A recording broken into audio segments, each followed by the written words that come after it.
నీవు చేస్తున్నది నిజంగా సజ్జన సాంగత్యమేనా?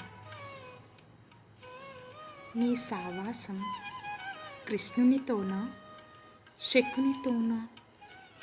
నీ సావాసాన్ని బట్టే నీ ఎదుగుదల, నీ సహచర్యలను బట్టే నీ జీవితం.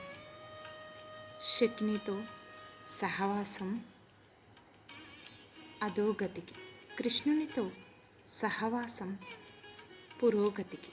ఇంతకీ నీ జీవితంలో శకుని ఎవరు, కృష్ణుడు ఎవరు, ఎలా గుర్తించాలి? అది గుర్తించటానికి ధ్యానం.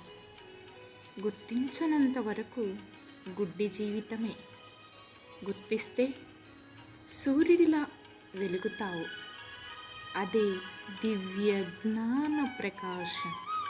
తస్మాత్ మేలుకో మానవా.